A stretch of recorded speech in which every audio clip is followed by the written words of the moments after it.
And now we turn to the nationwide redistricting fight. Tennessee's General Assembly today approved a new congressional map that carves up a majority black district in Memphis.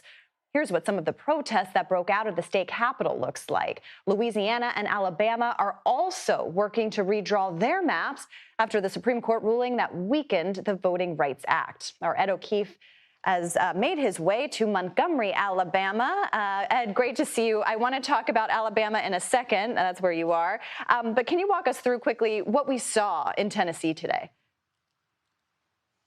Yeah, Democrats in the state legislature, all they could essentially do today, Caitlin, was protest, and protest they did. Noisemakers standing on desks, marching out of the chambers, some of them getting arrested by state police for their actions, and ultimately Republicans in the House and the state Senate approved a new map that, as you said, draws Memphis out of a Democratic majority black district into 3 new Republican districts that stretch over there to the western corner of the state.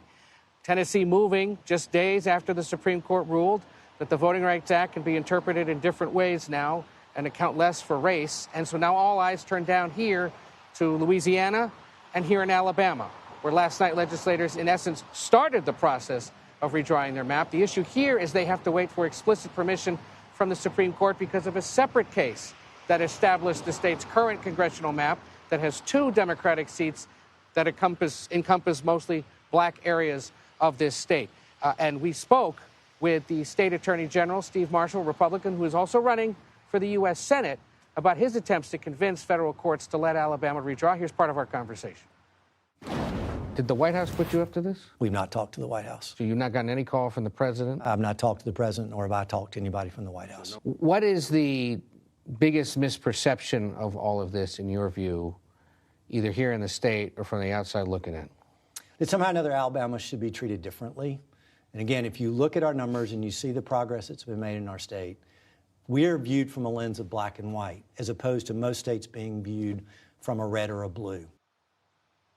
We ask about whether he sought White House permission because, remember, the 7 other states that started this last year, Texas, California, Missouri, Virginia, Utah, North Carolina, all in essence did it for partisan reasons, sparked by the president's calls to have Texas redraw their map and come up with 5 more Republican seats. Now, the one guy here in Alabama who would probably get drawn off the congressional map should Alabama Republicans get their way is Congressman Shamari Figures, who represents this city, Montgomery, the birthplace of the modern civil rights movement, in a district that stretches all the way to the southwest down towards Mobile.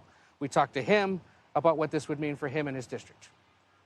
To put us in a place where they want to go back to the maps that they drew back in 2021, I think is them attempting to rewrite history. And it's an attempt to act like they weren't caught with their hand in the old cookie jar of how Alabama was, in terms of the actions that it would take to suppress the black vote, to suppress voter turnout, voter registration efforts. And that does not sit well here. People are not excited about it. People are not happy with the idea of this state legislature trying to take us back to a place where we've been before. I mean, the irony isn't lost on us that this is the place where people marched, fought, many gave their lives, or certainly shed blood for more representation. And here, decades later, having gotten a 2nd district in this state, more representation for that community, it may not get taken back. I mean, that has to sit really badly with a lot of people around here. Yeah, no, look, people are not excited about it. Right? Not excited about that possibility. But I do want to be clear. Look, we're very confident in Alabama's congressional maps and that they will turn out the exact way they are now. Again, the Congress says he's confident the Supreme Court won't explicitly allow Alabama to do what Louisiana and these other southern states are doing. We wait and see. Decisions could come today, could come tomorrow, may not come for a few more days after that. Louisiana will act in the coming days. Mississippi and South Carolina are also making plans to eventually redraw their maps, if not in time for this year, Caitlin, then for the 2028 elections. Yeah, Ed, I was just going to say, I mean, the ripple effect across the country is stunning, but also the midterms are just months away and all of this coming to a head. Speaking of the midterms, I know you're in Alabama now, but our viewers should know earlier in the week you were out in Iowa doing some reporting on one of those big matchups up there. What did you find? What did you hear? Well, we were there because the vice president was there, in essence, kicking off his midterm campaigning for fellow Republicans. And this is a state that in the past has been controlled by Democrats, right now for the last decade by Republicans. There are open governor's races, Senate races, and at least 3 of the 4 House races are expected to be competitive. So there will be a lot of attention on the Hawkeye state. One of the Democrats running for U.S. Senate is Josh Turek. He's a state representative from the conservative western, mostly Republican part of the state, but he's a Democrat. He's a paraplegic who was in the Paralympics 4 times on the men's basketball team. So we played some hoops and asked him some questions. Here's part of the conversation. You're running in a state that Democrats would like to win back, but you're not North Carolina, you're not Maine, you're not Ohio, you're not Alaska. Right now, you'd be considered a reach state for your party. You're going to need a lot of money, though, to make this happen, right? Yeah.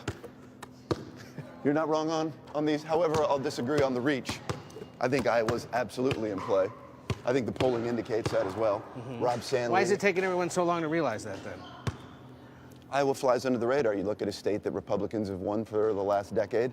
Last time we were able to have somebody in the Senate was my hero, Senator Tom Harkin. And people look at us as a red state, but I say we're not a red state. We are a common sense state that has masqueraded more red than what we are.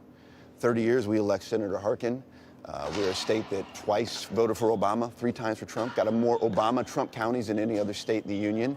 And in Trump's last midterm, and to me, in my opinion, been traveling the state for the last 9 months, significantly more energy now than even then. We won 3 of the 4 congressional races. I think people forget that. And then even in 2022, which was a bad year to run as a Democrat here, we were only 1.5% away from having 3 of our 6 statewide officials being Dems. I've heard you talk about being a prairie populist. Yeah. What does that mean? Oh, I thought they were both going to go in. Yeah, well. Prairie populism, to me, you know, Senator Harkin, my hero, was also considered himself a prairie populist. It's somebody that is fighting for the middle class, fighting for the workers, fighting for small businesses, fighting for rural communities, for small family farms. We really do have a have and have not society right now. And we need more individuals that are going out there and fighting for the little guy, fighting for the middle class. That to me is what true populism is. It's always your North Star being what is best for the middle class, for the workers. And so for me, I feel like I have, my North Star is always what is best for Iowa, what is best for Iowans, and what is best for the middle class. So again, State Representative Josh Turek in a June 2nd primary with Iowa State Senator Zach Walz.